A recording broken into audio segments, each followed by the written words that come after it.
Students, मैं Anjali ma'am. तो आप लोगों के लिए जो है एक बहुत ही अच्छी खबर है, ठीक है? क्योंकि आप लोगों के लिए जो है राज्य स्वास्थ्य समिति द्वारा एएनएम की वैकेंसी लाई गई है, जो कि कॉन्ट्रैक्ट बेसिस रहेगा, ठीक है?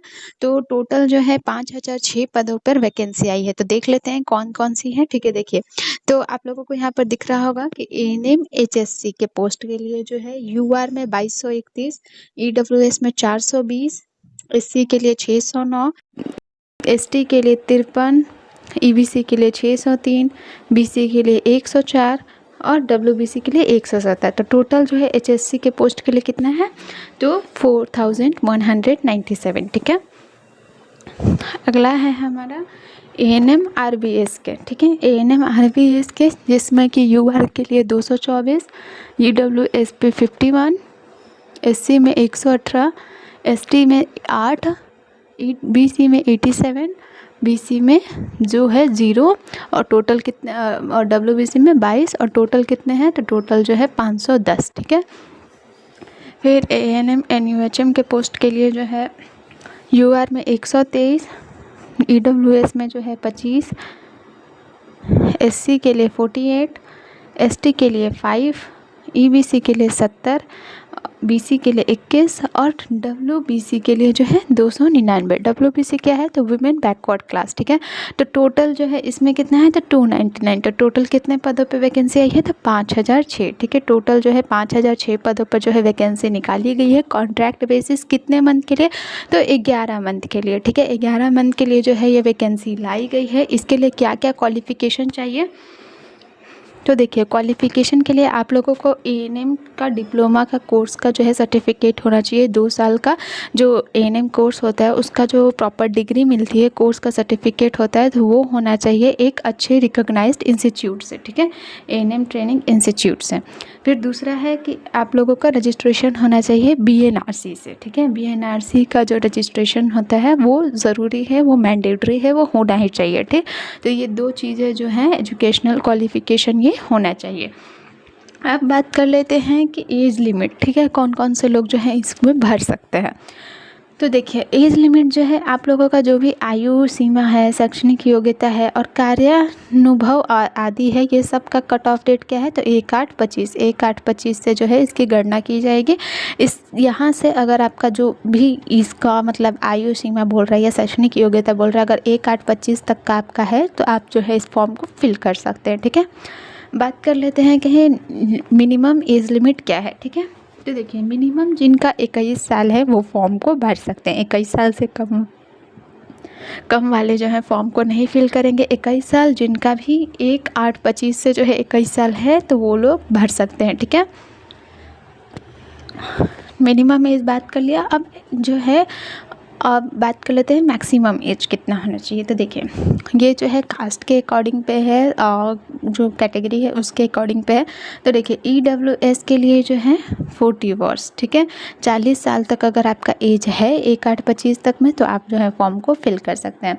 वैसे ही हमारा पिछड़ा वर्ग या अत्यंत पिछड़ा वर्ग के लिए भी 40 साल है और अनुसूचित जनजाति और अनुसूचित जनजाति के लिए जो है वो 42 वर्ष है, ठीक है? ये सिर्फ और सिर्फ फीमेल्स के लिए है। ये एएनएम जो है फिर फीमेल्स करती है, तो फीमेल के लिए ही सिर्फ वैकेंसी है, ठीक है? अब और बात कर लेते हैं कि जो भी जो है जो दिव्यांग हैं, ठीक है? जो दिव्यांग हैं तो उनके लिए अधिकतम आयु सीमा में जो है 10 वर्ष की छूट जो है दी जा रही है। कितने वर्ष की? तो 10 वर्ष की छूट सिर्फ दिव्यांग लोगों को, ठीक? फिर से और है हमारा, और किसको दिया जा रहा है छूट? तो 5 वर्ष का छूट उन्हें दिया जा रहा है जो कि पहले से जो है काम वाम कर चुके हैं। जो भी मतलब बिहार समिति जब वो कोविड आया था तो उस समय जिन लोगों ने काम किया है तो उनको जो है 5 वर्ष की छूट दी जा रही है, ठीक है? मतलब मिनिमम एज होने के बाद अगर आपका 5 वर्ष तक या 10 वर्ष का ज़्यादा है तो उसमें आपको छूट दे दी जाएगी, पर मिनिमम एज होना मैंडेटरी है, ठीक है? देखिए, जैसा कि मैंने बोला कि जो है 1/6 से 1/8 के बीच में मतलब होना चाहिए। 1/6/21 से जो लोग भी काम वाम कर रहे हैं तो उनके बाद अगर 1/8/25 में जो है अगर एज ज़्यादा भी हो गया है तो भी उनको जो है दे दी जाएगी। 5 साल की छूट जो है दी जा रही है और दिव्यांग को 10 साल की, ठीक? अब बात करते हैं कि आप लोग फॉर्म कहाँ फिल करेंगे। तो देखिए, फॉर्म फिल करने के लिए आप लोगों को इस वेबसाइट पे जाना है, ये जो दिख रहा है https://hs.bihar.government.in पे जा कर के आप लोगों को जो है फॉर्म भरना है, ठीक है। ह्यूमन रिसोर्स पे जाना है, एडवर्टीजमेंट पेज पे जाना है, फिर वहाँ से जो लिंक देगा तो वहाँ पर जा कर के आपको जो है फॉर्म को फिल कर सकते हैं, ठीक है। और जो लोग भी बिहार से नहीं हैं, ठीक है, मतलब जो बिहार के हैं वो तो फॉर्म फिल ही कर ही सकते हैं, पर जो लोग बिहार के नहीं हैं वो भी फॉर्म को फिल कर सकते हैं। बट एक जो है शर्त ये है कि उनका जो है बीएनआरसी के साथ रजिस्ट्रेशन होना चाहिए, बीएनआरसी से रजिस्ट्रेशन होना चाहिए। अगर वो नहीं भी होता है तो भी फॉर्म फिल कर सकते हैं, पर ये रहेगा कि आप लोगों को फर्स्ट क्लास मजिस्ट्रेट से जो है 100 रुपये का स्टिकर पे स्टैम्प लगवा के आप लोगों को ये वहाँ पर प्रमाण पत्र देना होगा कि जब आप काउंसलिंग के लिए DB होगा तब जो है आप लोग, तब तक आप लोग अपना बीएनआरसी के साथ जो है बन करवा करके आप सबमिट करेंगे, ठीक है। बीएनआरसी से आपका रजिस्ट्रेशन होना बहुत ज़्यादा मैंडेटरी है, तो ये भी एक ऑप्शन दिया गया है जो लोग बिहार के नहीं हैं उनके लिए, ठीक है। जो लोग बिहार के हैं उनके पास तो होगा ही बीएनआरसी से, तो उनके लिए ये नहीं है। जो लोग बिहार से नहीं हैं उनके लिए ये है, ठीक है। अब बात करते हैं कि जो है फॉर्म भरने का डेट क्या है, लास्ट डेट क्या है। तो देखिए, फॉर्म भरने का डेट जो है वो है 14 अगस्त 2025 के 10 बजे से, ठीक है। 14 अगस्त से जो है आप लोगों का जो है लिंक खुल जाएगा 10 बजे के बाद से, और लास्ट डेट है आप लोगों का 28 अगस्त, ठीक है। 28 अगस्त तक जो है लास्ट डेट है, इस बीच में आप लोगों को फॉर्म भर लेना है। जो लोग भी जो है इंटरेस्टेड हैं वो लोग इस बीच में जो है अपना फॉर्म फिल कर लेंगे। अब जैसा कि मैंने बताया था कि ये कॉन्ट्रैक्ट बेसिस है, तो देखिए यहाँ पर दे दिया गया है कि ये 11 माह के लिए जो है कॉन्ट्रैक्ट बेसिस रहेगा। 11 माह तक के लिए आपको अपॉइंट किया जाएगा। अगर आपका काम आगे मतलब पसंद आता है या फिर कुछ भी अगर ज़रूरत पड़ती है तो आपका जो वो लिमिट है उसको एक्सटेंड किया जा सकता है, 60 वर्ष तक के लिए भी एक्सटेंड किया जा सकता है। तो आप लोग को जो है ये है, ठीक है, कि 11 माह के लिए कॉन्ट्रैक्ट बेसिस है। और इसमें मंथली कितना मिलेगा, तो आप लोगों को 15,000 जो है इसमें मंथली मिलेगा। 15,000 जो है इसका पेमेंट है, ये ऊपर ही उसमें बता दिया गया था, ठीक है। और 11 माह के लिए ये कॉन्ट्रैक्ट होगा, और अगर आगे ज़रूरत पड़ती है या कुछ भी आगे उनको होता है तो वो लोग जो है उसको एक्सटेंड भी कर सकते हैं, ठीक।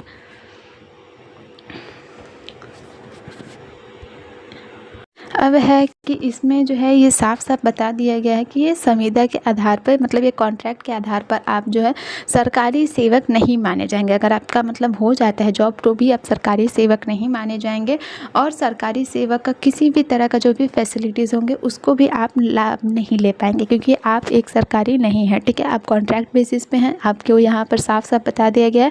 तो आप सरकारी सेवक नहीं हैं, ना ही उसका कोई भी आप लाभ ले सकते हैं। फिर से ये भी बताया गया है कि रिक्ति के आधार पर सेवा हेतु जिला एवं कार्यक्रम स्वास्थ्य संस्थान के आवंटन का अंतिम निर्णय पूर्णतः राज्य स्वास्थ्य समिति बिहार का होगा। इस संबंध में किसी प्रकार के अनुरोध पर विचार नहीं किया जाएगा। अगर आप जो है कुछ भी रिक्ति के आधार पर अगर आप बोलते भी हैं कि मतलब आप को गवर्नमेंट कर दिया जाए या कुछ भी, तो ये आपका कुछ भी ये नहीं रहेगा। इसमें जो है सिर्फ और सिर्फ अंतिम निर्णय जिला एवं कार्यक्रम स्वास्थ्य संगठन का भी नहीं, इसमें सिर्फ अंतिम निर्णय रहेगा राज्य स्वास्थ्य समिति का, ठीक है। इसमें आपका कोई भी अगर विचार दिया जाता है तो उस पर कोई भी गौर नहीं किया जाएगा, ठीक। अब बात कर लेते हैं कि रिजर्वेशन की। तो देखिए, रिजर्वेशन में तो बिहार राज्य में जितनी भी फीमेल्स हैं उनको रिजर्वेशन कितना दिया जा रहा है, तो 35% जो है रिजर्वेशन मिलेगा। बशर्ते ये एक शर्त है कि आपको सिर्फ बिहार के जो लोग हैं उन्हीं को जो है रिजर्वेशन मिलेगा। बिहार के जितने भी फीमेल्स हैं उन्हीं को सिर्फ 35% आरक्षण दिया जाएगा। बिहार से बाहर के अगर आप स्टेट के हैं तो आपको कोई भी आरक्षण नहीं दिया जाएगा, किसी भी बेसिस पे, कैटेगरी के बेसिस पे या फिर कुछ भी, आपको किसी भी तरह का कोई रिजर्वेशन नहीं मिलने वाला है। जो लोग बिहार के हैं सिर्फ उनके लिए ही रिजर्वेशन है, ठीक है। तो अगर जो बिहार के जो स्थायी निवासी हैं, ठीक है, तो उनको जो है फीमेल्स को सबको 35% रिजर्वेशन मिलेगा, ठीक।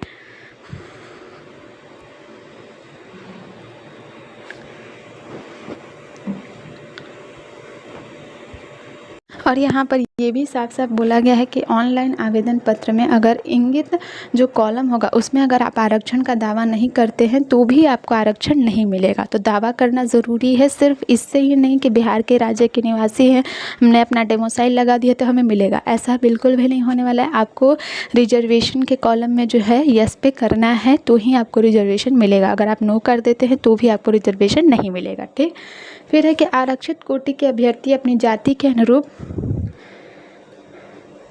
अनुरूप आरक्षण कोटि के संबंध में पूर्ण रूप से संतुष्ट होने के पश्चात ही आरक्षण कोटि का अंकन ऑनलाइन आवेदन के संबंधित कॉलम में करेंगे। मतलब उन्हें किस पद पे जो है कौन से ये में आरक्षण लेना है, कैटेगरी में लेना है या फीमेल में लेना है, तो वो उस आधार पे ही जो है अपना मन चाहा ये करके वो लोग अपना कॉलम में डालेंगे। ठीक है,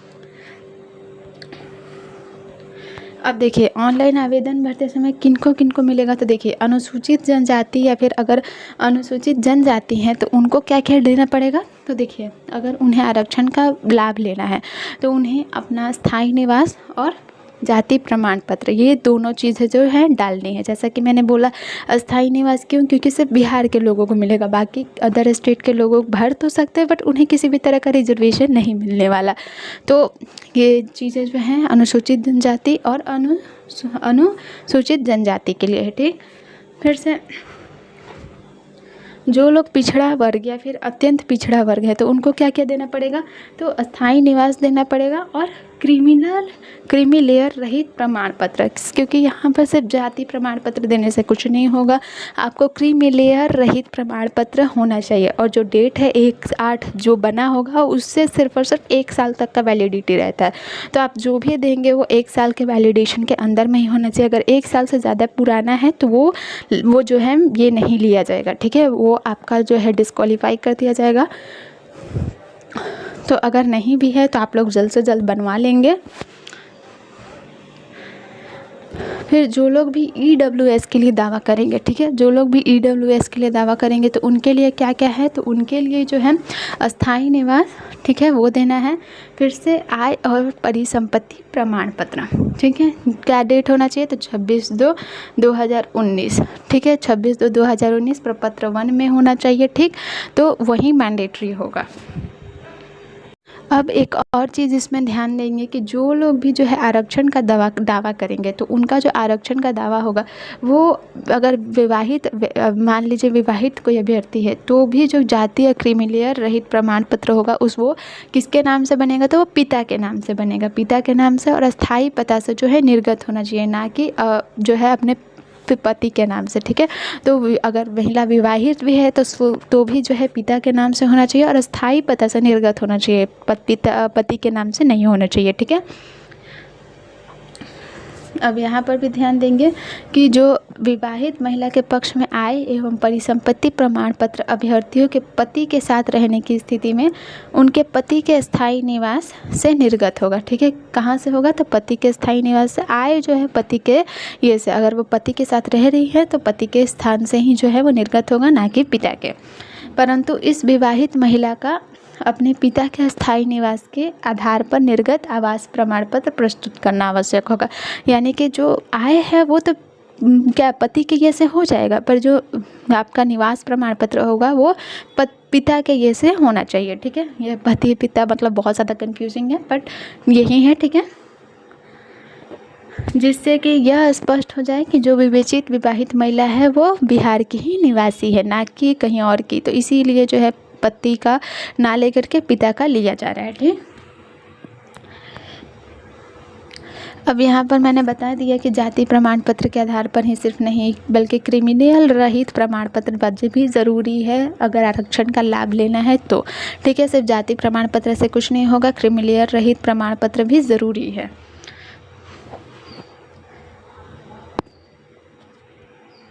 अब तो ये वाली तो वही बात हो गई वो जो मैंने बोला कि फीमेल्स को 35% आरक्षण। अब देखिए, अब यहाँ पर जो दिव्यांग हैं उनको जो है 4% तक 36 आरक्षण दिया जाएगा। ठीक है, तो उसके लिए क्या करना होगा। तो उसके लिए उनका मेडिकल बोर्ड से जो है दिव्यांग वाला जो सर्टिफिकेट बनता है तो वो होना चाहिए। ठीक है, तभी जो है वो लोग भी लाभ ले पाएंगे और फॉर्म भरते समय जो है अपना डालना है। अब देखिए, जिनका अस्थाई है उनका तो कोई दिक्कत नहीं है, बट अगर जिनका अस्थाई दिव्यांगता प्रमाण पत्र है तो उसमें रिन्यूअल होना चाहिए। अगर रिन्यूअल नहीं होता है तो भी जो है फिर आरक्षण नहीं दिया जाएगा, तो रिन्यूअल होना ज़रूरी है। अब देखिए, अब बात करते हैं कि जो भी सामान्य प्रशासन विभाग, ठीक है, जो भी स्वतंत्रता सेनानी हैं जिन्हें केंद्र द्वारा पेंशन मिल रहा है, तो उनके जो पोता पोती या फिर नतनी हैं, तो उनको रिक्त जो पद है उनकी स्थिति के अनुसार जो है नियमानुसार 2% क्षैतिज आरक्षण दिया जाएगा। ठीक है, कितना? 2% क्षैतिज आरक्षण जो है उनको दिया जाएगा, जो स्वतंत्रता सेनानी पहले रह चुके हैं और जिनको पेंशन मिल रहा है उनको ही जो है ये दिया जाएगा। और प्रमाण पत्र जो है होना, और इसका लाभ लेने के लिए क्या होना चाहिए? तो जिला पदाधिकारी या फिर उनके द्वारा जो प्राधिकृत पदाधिकारी हैं उनके द्वारा जो है साइंड होना चाहिए। ठीक है, और जो है पहचान के लिए उस पोता पोती या फिर नतनी का प्रमाण पत्र और एवं पहचान पत्र निश्चित रूप से उपलब्ध होना चाहिए, और कोई पहचान पत्र जो है मान्य नहीं होगा, तो यही होना चाहिए। ठीक है, और हाँ, फिर अगर आप लोग जो हैं 28 तारीख के बाद कोई, अगर आप लोग जो हैं ये फॉर्म में जो है ये चेंजेस करना चाहते हैं तो वो भी नहीं होगा।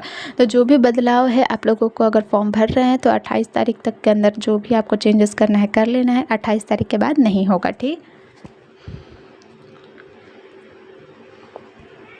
और कार्य अनुभाव का भी जो है इसमें आरक्षण दिया जा रहा है। तो जो भी ऑनलाइन आवेदन करेंगे तो उसमें आरक्षण के लिए आपको सब जो है आरक्षण कोटि में आप लोगों को अपना आरक्षण डाल देना है। अगर आप नहीं डालते हैं तो आप लोगों का भी आरक्षण नहीं मिलेगा। ठीक है, तो आप लोगों को कॉलम में जो है ज़रूर से ज़रूर डाल लेना है। ठीक, अब बात कर लेते हैं कि आवेदन शुल्क क्या है, मतलब कितने पैसे लगने वाले हैं।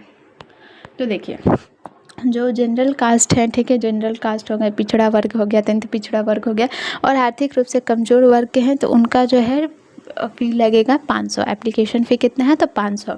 जो लोग अनुसूचित जाति, अनुसूचित जनजाति से हैं तो उनका जो है 125 लगेगा, जो कि बिहार राज्य के ही निवासी हैं उनके लिए है ये। ठीक है, फिर से आरक्षित अनारक्षित वर्ग की जो महिला उम्मीदवार हैं तो उनका जो है 125 लगेगा।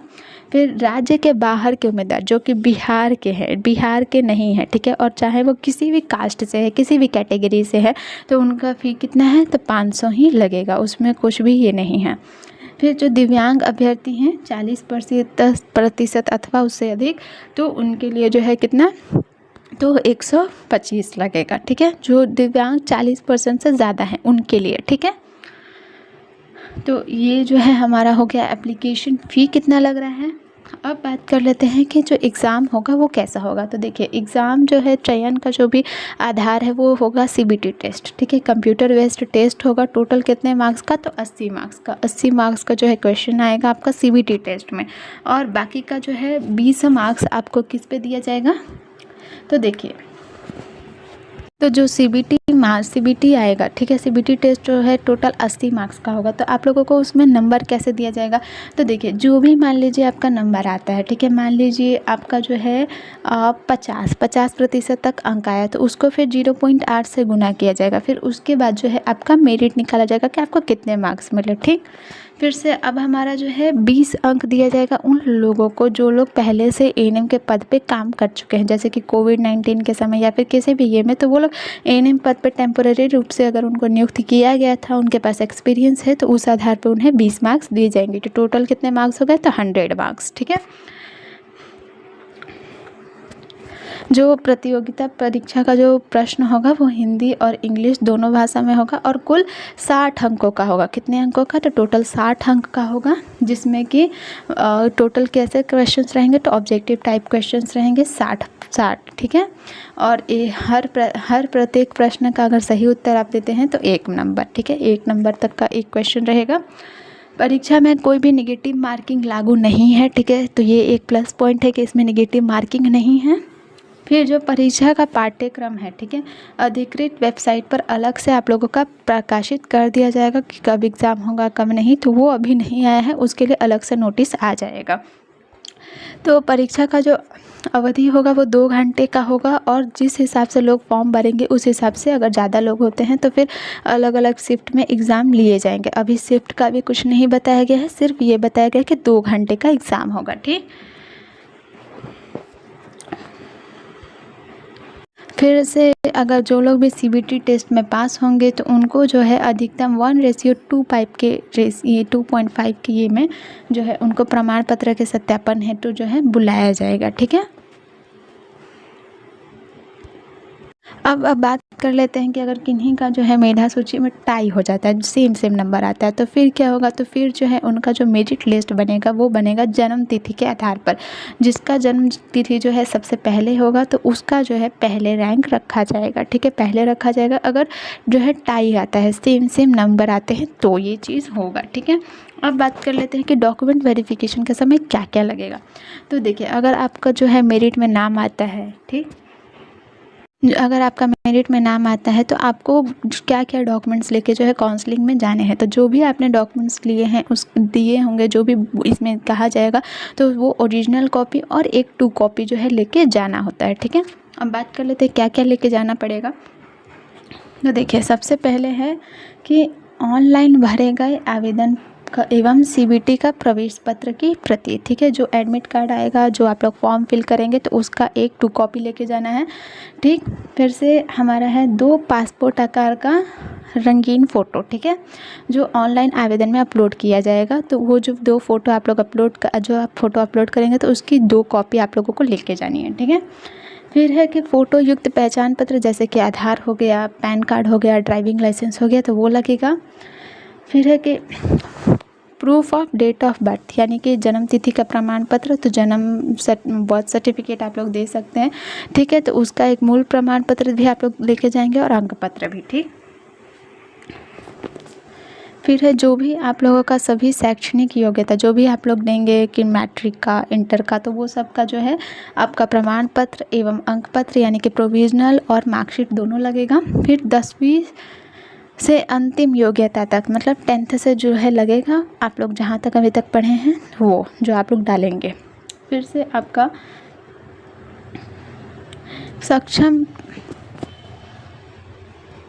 सक्षम प्राधिकार द्वारा निर्गत निबंधन प्रमाण पत्र जो है वो आपका लगेगा। फिर से ऑनलाइन आवेदन भरते समय आरक्षण का जो आप लोगों ने दावा किया है तो उसके लिए जो है आप लोगों का वो सब लगेगा, जो कि मैंने ऊपर ही बताया कि जाति, क्रीमी लेयर जाति प्रमाण पत्र, फिर से डेमोसाइल, आय, तो वो सब लगेगा। ठीक, फिर से जो लोग जो है दिव्यांगता के लिए डालेंगे तो उनकी जो है प्रमाण पत्र का मूल प्रति लगेगा, यानी कि ओरिजिनल। फिर से स्वतंत्रता सेनानी का भी मैंने बताया है कि उनके लिए जिला पदाधिकारी या फिर उनके द्वारा मनोनीत पदाधिकारी द्वारा विहित प्रपत्र कि हाँ ये उनके पोता पोती हैं, तो वैसा साइन किया हुआ वो लोग प्रपत्र बना के देंगे तो वो लगेगा। फिर से विभागीय कर्मी से अगर उम्र सीमा में जो छूट प्राप्त करना है तो वैसे अभ्यर्थियों का भी सक्षम प्राधिकार से निर्गत जो है कार्य अनुभव प्रमाण पत्र लगेगा। फिर से अन्य संबंधित प्रमाण पत्र जो भी अगर आप लोग और कुछ अगर दावा करते हैं तो वो सब लगेगा।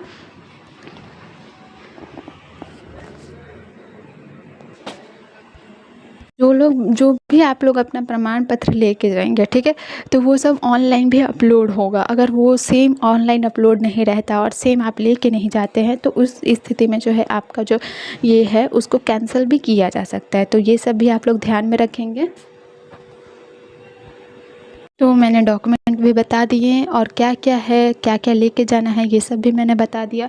तो आप लोगों जो भी हैं सब ओरिजिनल डालेंगे, फर्जी डालेंगे तो फिर जो अगर आपका कुछ होता है तो उसके लिए जो है बोर्ड जिम्मेदार नहीं होगा, उसके ज़िम्मेदार आप खुद होंगे, ऐसा भी जो है बता दिया गया है। ठीक है, अब बात कर लेते हैं कि आप लोग इसकी तैयारी कैसे करेंगे। बात कर लेते हैं कि आप लोग तैयारी कैसे करेंगे। तो तैयारी करने के लिए आप जो है हमारे द्वारा मंजिल बैच को ज्वाइन कर सकते हैं, जिसमें आप लोगों को live classes, recording classes, complete PDF notes, previous year questions और मॉक टेस्ट जो है दिए जाएंगे। ठीक है, तो बैच का फ़ी जो है सिर्फ और सिर्फ 699 है। तो बैच को आप लोग ज्वाइन कर सकते हैं, मंजिल बैच। ठीक है, मंजिल बैच को ज्वाइन करने के लिए आप लोगों को प्ले स्टोर पर जाना है और प्ले स्टोर पर जाके Rathore education point app download करना है और बैच को ज्वाइन कर सकते हैं। अगर बैच को ज्वाइन करने में कोई भी दिक्कत है तो आप लोग दिए गए इस नंबर पे कॉल या मैसेज करके अधिक जानकारी ले सकते हैं। अगर वीडियो पसंद आया तो वीडियो को लाइक करें, चैनल को सब्सक्राइब करें। Thank you.